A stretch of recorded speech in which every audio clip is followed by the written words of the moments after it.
Verið velkomin í Hljómahöll, þar sem fullkomin aðstaða fyrir árshátíðir, veislur, ráðstefnur og viðburði af öllum stærðum og gerðum. Við þjónustum þinn viðburð frá A til Ö. Nánari upplýsingar á hljómahöll.is.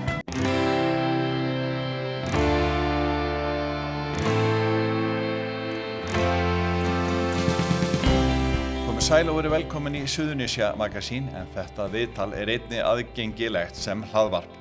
Ásgeir Hjálmarsson í Garði safnari af lífi og sál og kom að stofnun byggðasafnsins í sveitafélaginu fyrir 30 árum síðan. Hilmar Bragi tók hús á þeim gamla. Hvenær hófst þessi söfnunar áhugi? Já, ég held að það sé hlutur sem ég gleymi bara aldrei. Það var einhvers veginn kringum 1980 sem ég byrjaði á því. En ástæðuna því miður þá hef ég ekki getað gluggað þau upp ennþá. Akkur ég byrjaði á því. Þannig að þú manst ekki eftir hver fyrsti munurinn sem fór á safnið þitt? Eiginlega ekki sko. En mig grunar samt að það hafi verið, já náttúrulega hugsaði ekkert sjó og sjómennsku. Alveg frá því að ég fór að hugsa eitthvað. Og þetta snerist nú heldur mest hjá mér að safna svona verðmætum og munum í kringum gamla sjómennsku. Og eins og þessum húsum sem ég fór í þarna niður Gerðum, gömul sjóur sem stóð til að rífa. Ég held að það hafi verið með því fyrst eiginlega svona sem ég man eftir sko. Og það voru svona gömlir tjörubelgir og ýmis veiðarfæri og svona dótari sko.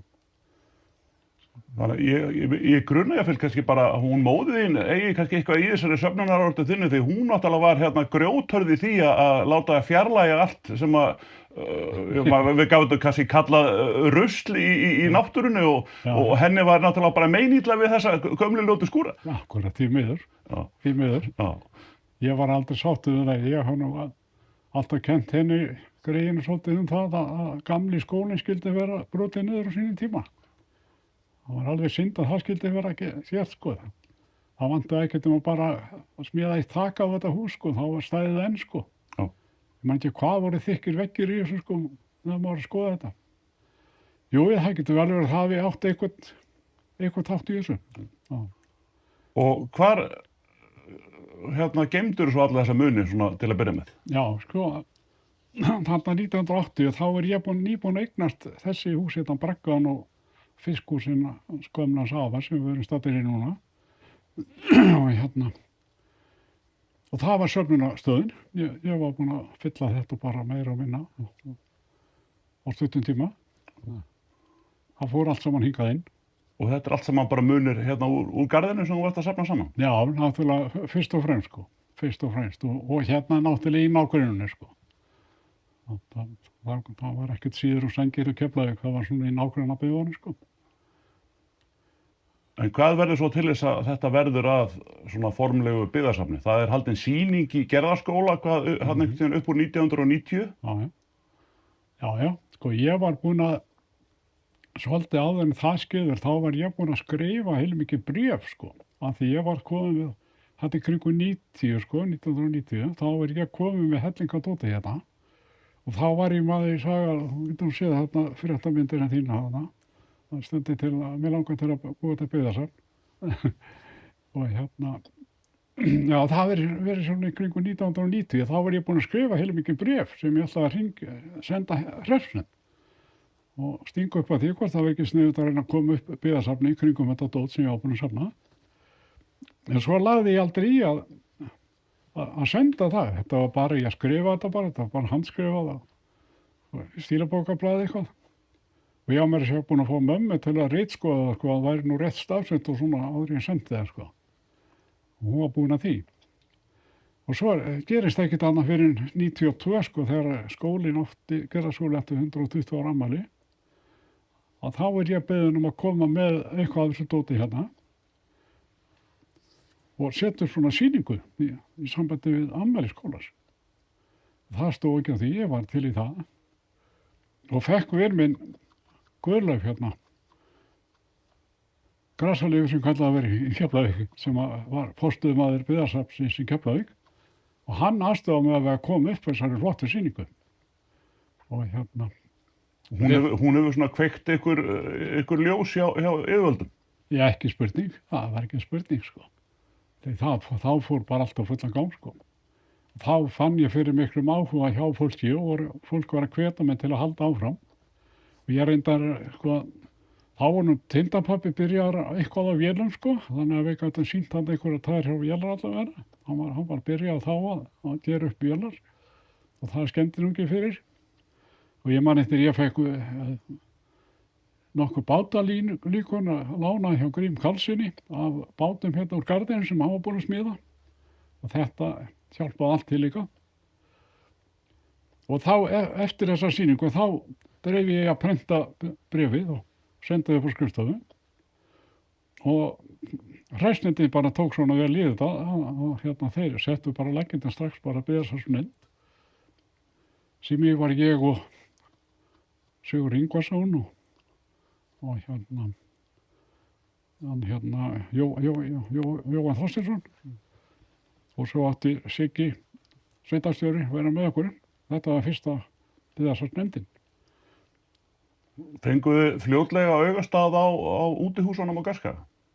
Já, ég var lengi búinn að vera með það í huga. Það geti verið sniðug staðsetning. Og þessi hús voru bara, þetta komur náttúrulega fjós og heilaða, alveg svakalega flottar og vandaða byggingar, sko. Og já, þá bara var það fyrsta verkefni hjá okkur nefndinni að fara að leita að húsi og það fyrsta sem við gerðum og það var að senda Vitamálastofnun bréf hvort að þeir væri til að láta okkur hafa húsið eða lána okkur húsið. Og það stóð ekkert að svarið þar, það kom bara strax og þeir voru tilbúinir að bara lofa okkur að vera þetta bara næstu 10 ár. Bara aðeins að borga neitt og við máttum bara hafa húsið allavega það var gerður samningum svona til 10 ára. Og það var náttúrulega næsta skrefið að fara að laga til hérna og þetta var náttúrulega allt saman fullt af alls konar dóti frá Vit- og Hafnarmál, sko. Þetta var bara geymsla. Og þeir fóru strax út í að hreinsa út úr því og þá fór eitthvað að gerast svona að viti. En þú varst nú fljótur að sprengja þetta utan að þér? Já, heldur betur. Þegar ég segi það var eiginlega bara, sko, það var, við náttúrulega verðum að fara strax í að laga húsið. Það var engin hit og ekki nýtt í þessu húsi, sko.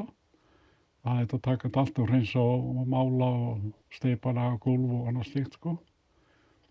Og ég var þarna bara held ég 8 eða 10 ár bara í sjálfboða vinnu og bara fór öllum mínum stundum þegar ég kom úr minni vinnu og beint út á Skaga og var svona kvöld að koma húsin í stand. Og þannig að, já, svo var það náttúrulega kom það á daginn að þetta var, það bara fylltist bara strax þegar við byrjum að ræða í það. Og fór að berast mikið að munum þá til okkar kannski á sama tíma? Já. Fólk fór bara að koma með til mín alveg hreint, alveg stanslaust eftir að fólk frétti þetta hvað var að gerast. Svo vorum við náttúrulega með eitt stóran grip skipið Hreggvið sem 10 metra langt skip og þetta eina inntækið af svona skipi sem til á Íslandi og því miður það í geymslu og það ekki til sýnis eins og og það tók nú bara alla heilhlöðuna, sko. Og svo var náttúrulega að ræða svona dóti frá sjómennskunni í kringum það, sko. En þetta skip bara tók bara heilhlöðuna eins og lagði þessu. Svo eignast sveitarfélagið þetta hús og það ráðist í að byggja? Já, svo, ég man ekki hvað voru búin að vera þetta lengi þegar hreppurinn eignast húsin, kaupa þetta bara að Vit- og Hafnarmál, bæði íbúðarhúsið og útihúsin. Og já, svo fór ég náttúrulega strax að nöddum það að þetta væri bara allt og lítið, þetta væri bara sprungið, það væri ekkert annað, það væri ekkert að koma meir inn. Og svo var náttúrulega, sko, eins og heilhlaðan, þetta var bara einn geymur, sko, svo hátt til lofts og endaði með við settum milliloft þarna og fengum við náttúrulega helmingi meira pláss í það rými. Þannig að ég náttúrulega, þegar við vorum að nudda í því, nefndin alltaf að það þyrfti endilega að byggja við þetta bara. Því við vorum konum með þarna, sko, við vorum konum með þarna með 3 báta og svo allt vélasafnið hans tindapabba sem að við minni nú að það hefði verið 16 vélar sem hann var búin með þarna þegar við opnuðum hana 95 sko. Já. Að þá voru þær bara upp á lofti að það fyrir á bílskúri sko, í litlu herbyggi. Það voru fyrstu vélarnar sko. Og svo náttúrulega var það alltaf að stækka. Hann náttúrulega var gríðarlega öflugur í því að gera upp þessar gömlu vélar. Ekki spurning, þetta ég er alveg sko, ég hef alltaf haldið fram að sko vélasafnið það er eiginlega merkilegast hlutinni við þetta byggðasafnið í okkur. Og þetta er sko, ég hugsa að þessi bara nánast einstæmi bara heimsvísu. Það skulle vera 100 vélar, eða rúmlega það, sem að nánast eru alla gangfarar.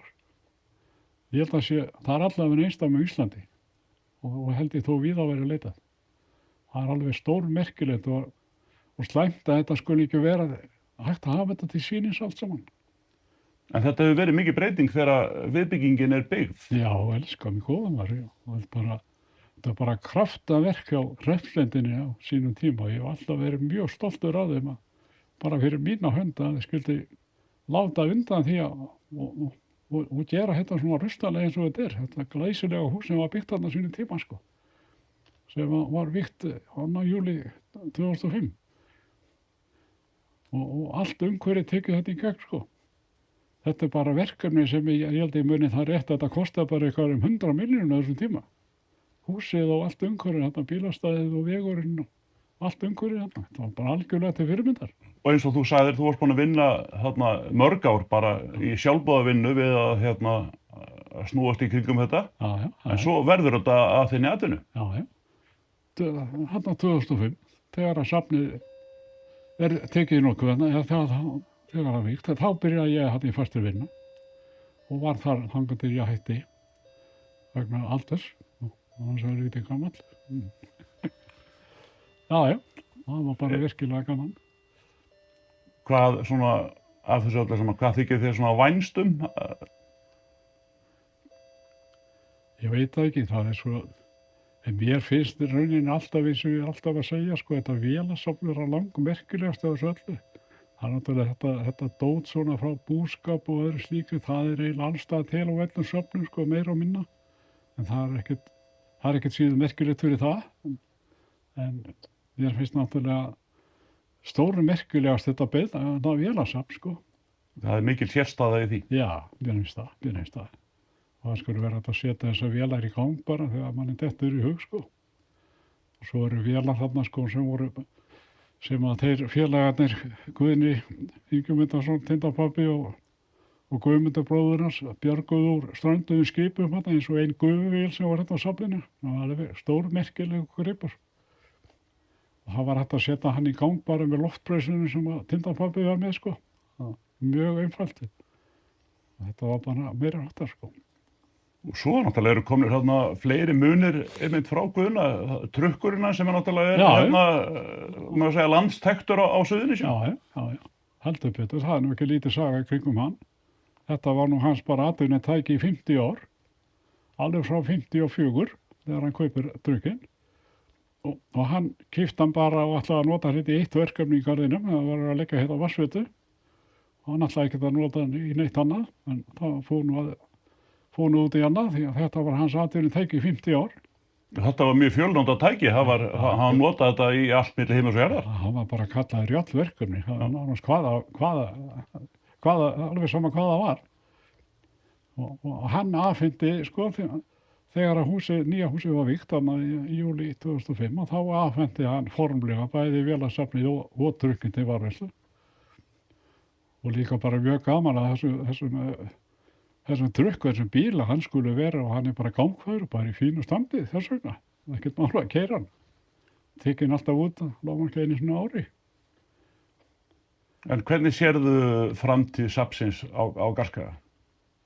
Ég er náttúrulega búin að vera rosalega ánægður. Þetta fór nú svolítið í niðurníslu eftir að ég fór. Maður hafði miklar áhyggjur af því. Og það var ekki vel að staði hætti nokkur ára eftir, ég held að nú ekki það var nánar út í það. En núna síðustu árin er búið að vinna þetta kraftaverk, þessi fólki sem var í Margréti Ásgeirsdóttir sem var stjórnan safninu þarna og þessu fólki sem við búið að vera með henni.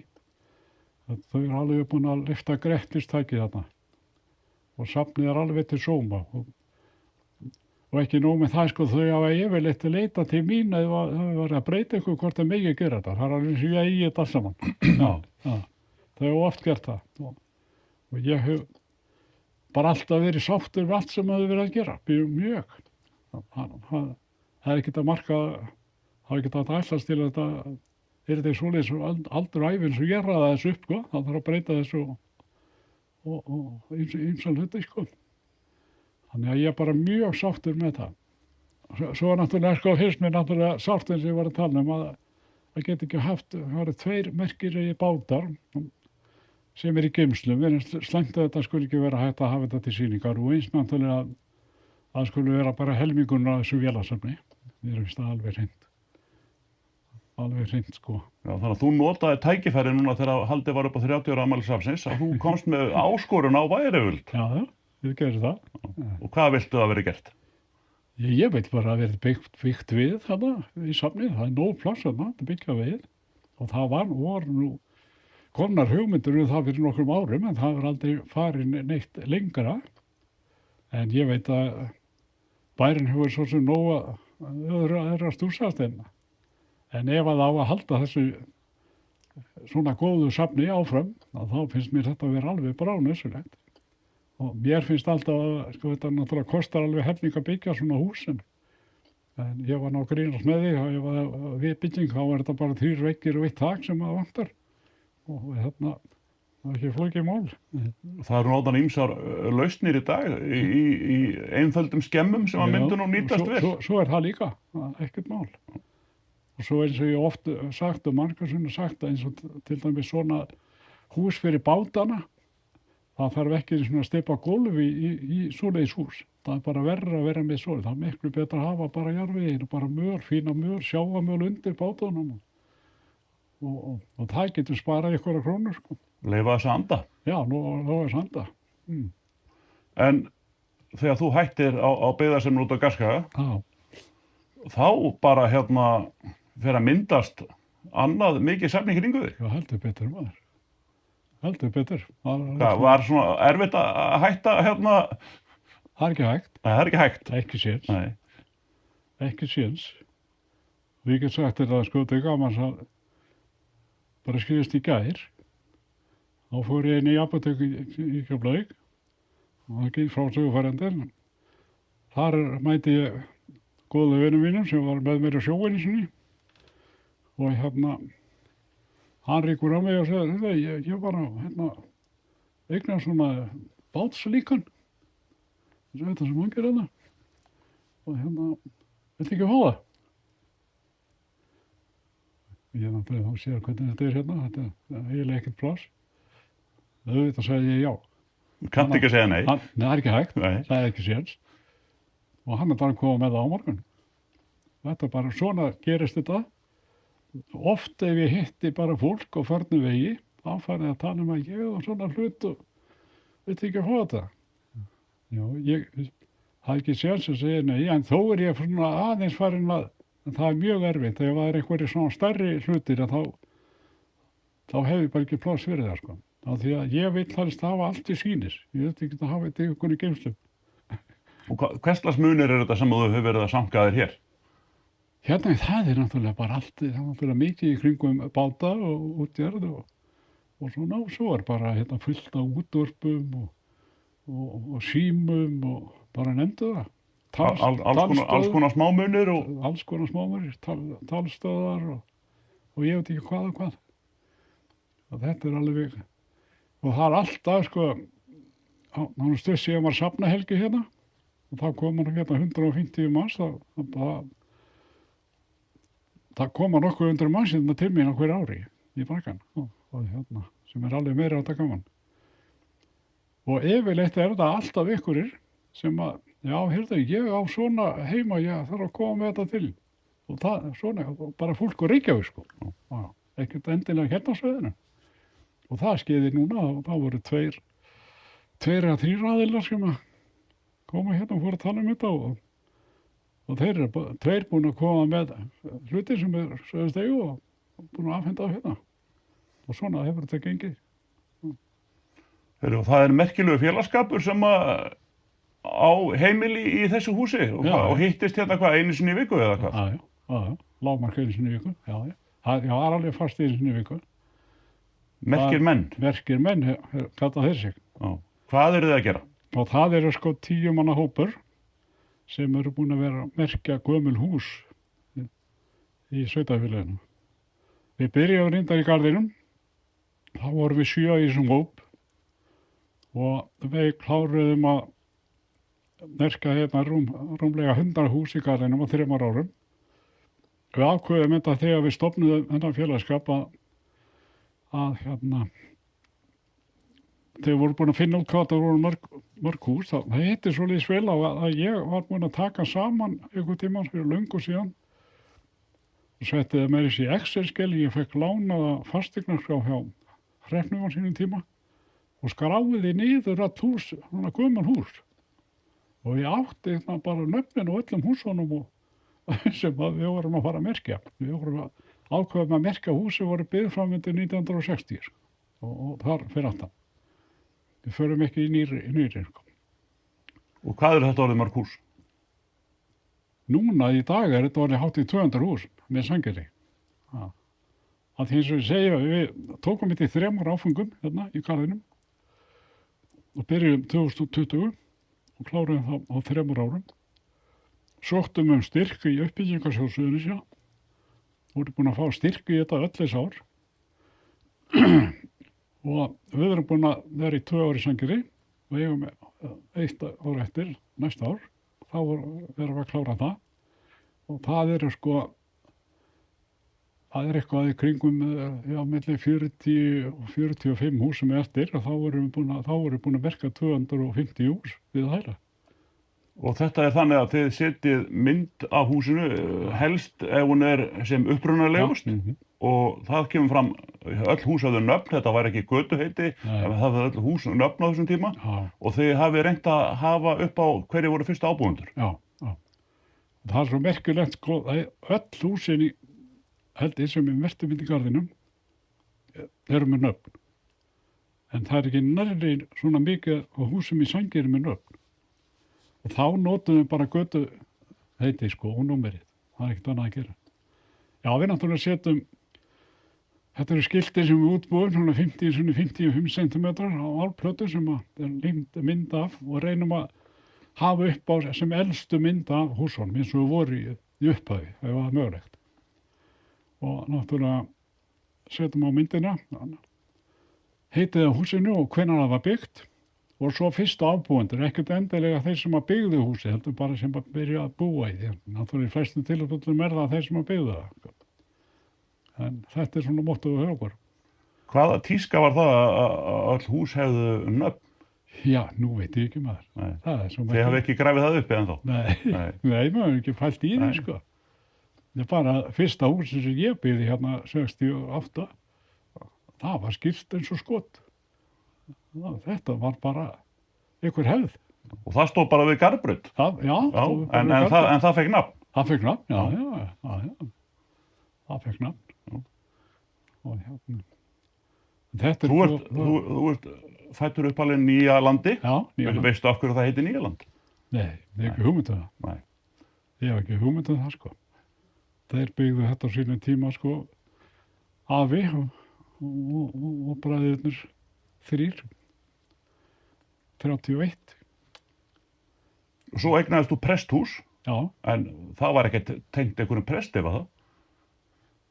Nei, ég hef ekki beint og þó. Þetta hús, 1924 þegar afi eignast presthús. Og þá var nú myndir líka á því hérna. Og hérna, þá var þetta bara komin hús þarna og hann byggði aftur nýtt hús þarna 43.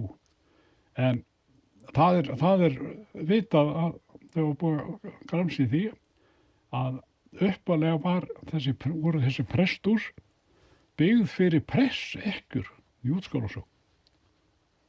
Það er uppað við það, af því heitir þetta presthús.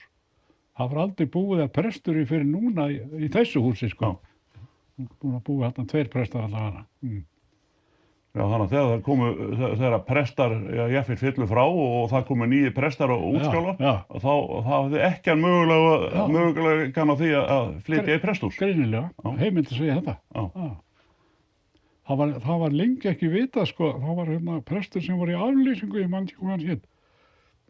Honum langaði svo að forrindast þetta og hann var búinn að grafa þetta upp og svo fyrst séð þetta í heimildum, sko. Það var byggt fyrir pressekkur. Það svoleiðis. En hérna í þessu safniðinu, hérna í Bragganum og gamla fiskhúsinu, þar kennir ýmissa munna og þú og Guðni, sonuðinn, hafi verið að endur gera bíla og margt fleira. Já. Við erum búin að gera upp hérna, og Guðni hefur verið mest með mér í því, sko. Við erum búin að gera upp hérna 4 traktora og minnst að hvort 3 bíla, sko. Þannig að það er... Og síðasti vörubíl? Síðasti vörubíl, sem að ég var búinn að hafa mikinn áhuga á að eignast ellinni, sko. Þetta er svona vörubíl, Chevrolet 46 módeli, eins og pabbi átti 1960 þegar ég fekk bílprófið. Þá átti hann svona vörubíl nákvæmlega eins og þennan. Það var fyrsti bílinn sem ég keyrði, sko, eftir ég fekk bílprófið. Þannig að þú farið að Hafnargötu rúndin í Keflavík á vörubíl? Ég byrjaði á að fara í Reykjavík. Já, svoleiðis? Já, fór rúndin niður í miðbæ í Reykjavík. Á vörubílum? Já, vörubílum, já. Já, svo fórum mörgur sem í bíó í Keflavík á vörubílum, sko. Það var engin bíl annar á Nýjalandi til. Þess vegna var rosalega gaman að hann skyldi geta eignast þennan bíl. Og það er í þessu bensínvél og eyðir heil ósköp? Já, byggulega. Öllu sem er sett á hann. Ertu með hagamúsina líka hérna? Já, svo er náttúrulega hagamúsin sem er Renault 46 módeli sem kona mín, Sigurjóna Guðnadóttir, eignaðist þegar hún var 30 ára, 1948 í Hafnarfirði. Það var alveg saga bak við það? Já, heldur betur. Þetta er alveg bara, þetta er náttúrulega ótrúlegt og gaman að þessi bíll skuli vera til og hann var bara í fjölskyldunni bara alla tíð, alveg frá upphæði. Og hérna, þegar við kláruðum hann loksins að gera hann upp 2016 þegar hann var 70 ára, sko, hann er 46 módel. Þá komu hérna blaðamenn og frá Mogganum og fleiri, sko. Rax kom hérna, hann tók myndir og hann kom með, það var eitthvað blaðamenn sem kom í úrklipp úr Alþýðarblaðinu frá 1948, það var dreigið Happdrætti SBS. Og þar er nafnið Siggu. Sigurjóna Guðnadóttir, hún hefur unnið á bíl og þá var hún 30 ára. En hvað segir hún Sigga við öllu þessu söfnunarstúsiðinu? Hún er bara sátt við þetta. Já. Hún er bara mjög sátt við það, sko. Hún náttúrulega er hérna dóttir hans Guðna, Ingimundarsonar, vélameistara. Já. Hún hefur alveg fullan áhuga á þessu líka, sko. Og hefur aldrei fett fingur út í það. Og þetta er náttúrulega þessi hús líka sem við erum í hérna núna, Bragginn, þetta fiskhús, þetta er náttúrulega helmingurinn af húsinu hérna frammi var byggt 1943, þessi Braggi var reist 1950 og hérna verkaði afi minn þurrkaðan saltfisk. Hérna byrjaði ég að vinna bara hjá afa, einhver 7 ára gamall og hérna er ég ennþá. Er þessi Braggi, er þetta eitthvað gamalt frá Bretanum eða? Ekki sem að stóð hérna, sko. Hann reisir svona Bragga hérna sjálfur, sko. Hann keypti hann einhvers staðar trúlegu sölunend Varðalasign á sínum tíma. Já, hann hefur haft tilgang áður, hann hefur ekki komið nýringa þess að maður segir. Nei. Hann reisir hann hérna 1950, sko. Og það meiri sér til teikningar, sko. Þetta var teiknað upp, sko. Þurrkhúsið hérna í endanum. Þetta er teikningar til á þessu öllu saman og húsunni hérna við hliðar. Þannig að, og hérna unni náttúrulega bara í þessum, hérna hjá afa, bara allir krakkarnir á mínum aldri og fleiri árgangar. Þetta var fyrsta vinnan þeim mörgum að koma í saltfisk hérna? Varst þú ekki hérna? Ég held ég hefði sloppið. Já, þú voru sloppið. Já. Já, það eru bara allir krakkar á mínum aldri og hérna í útgarðinu, sko. Svo var aftur annað inn í garði, sko, sem að Sigga mín er frá, þá var hún hjá Sveinbirni Kóthúsum, þannig að þetta skipti svona. Hvernig sérðu framhaldi fyrir þér hérna með þetta safn og ætlarðu bara að halda áfram að byggja þetta upp bara fram á hérna? Já, með, ég stendi í lappinda. Já. Og þessum Ég var nú farin að í á því sko að ég veit að Guðni, elsti strákurinn okkar, hann hefur alveg fullan áhuga fyrir að halda þessu gangandi á. Já, þannig að þú veist svona hérna að þegar kallið kemur að þetta verður í góðum höndum. Já, ég hef alveg trúa því. Já. Ég hef alveg trúa því. Já. Og hérna, ég meiri sér búin að leika fyrir hann á að keyra með á vörubílnum upp í Kirkjugarð. En þú þarft ekki að fara að byggja við þetta? Nei, maður er nú alltaf gamall til þess. Já. Er þetta ekki orðið bara ágætt? Ja. En það er rosalega gaman hérna sko. Hvað koma þar alltaf straumur hérna hverjum einasta degi sko. Ég er þetta bara grútfúllega að menn hægt að koma hérna sko. Þetta er svo mikið svirði að það fyrir hálfu dagurinn hjá minni bara að sitja hérna og kjáttu og drekka kaffi. Það er bara í góðu lagi. Bara þegar ég kom hérna til þess að undirbúa þetta viðtal þá ákast þú að fara og læsa hérna út í ferðinni bara svo við fengjum frið. Ég þarf ekki annað. Ég þarf ekki annað. Og það er alveg. Og eins og hérna merkir menni svo komst inn áðan, við mætum alltaf hérna klukkan. Ég þarf að vera mættur, ég mæti hérna 6 á hverju föstudagsmorgni til að hella á kaffi og þeir koma svona frá kortir yfir 6 til hálf 7. Þá mæta þeir og sita hérna svona til 8, hálf 9. Og það er nú stundum ykkur að mataveslur þetta, er ekki hann Ási Friðriks, hann er nú einn af þessum í félagskapnum og hann er nú ofta að draga eitthvað úr sveitunum hann fyrir austan, eitthvað skrítið. Við erum búin að vera með margar veslur hérna. Einu sinni var þorrablót hérna frammi, alveg svakalega flott. Og þar voru með segja sko útlendingar, færingar og fleiri. Það er margir sem eru búin að koma hérna. Alveg meiri hátta gaman að þessu. Og þeir hérna óðinsmenn, þeir hafa verið duglegir að heimsækja þig og jafnvel að gauka þeir einhverjum munum? Já, heldur betur. Já. Þeir koma nú með þarna skipsklukkuna af ægir sem var sett upp til Grikklands þarna í fyrra og gamla skilti hérna af ægir sem var á ægir sem var smíðað 1929. Þetta er heldur betur merkilegi gripir. Já. Þeir hafa mikið áhuga á þér hérna, óðinsmennindir. Þeir eru alveg ótrúlega. Hollvinnindir. Já. Það var jafnvel komið siglandi hérna bara svona alltaf upp í fjöru. Já, eitthvað upp í fjöru og flautandi fyrstmanni. Það er alveg ómetanlegt. Já. Það er líka gaman að þessu. Ég hef búin að fara í siglingu með þeim 2 sko. Og það er alveg rosalega gaman að. Þetta er svo lettir og skemmtilega í kalla líka. Það er meiri hattar.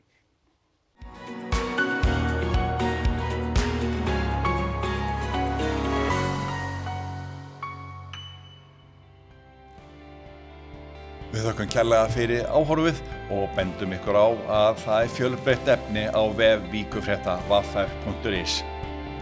Verið sæl.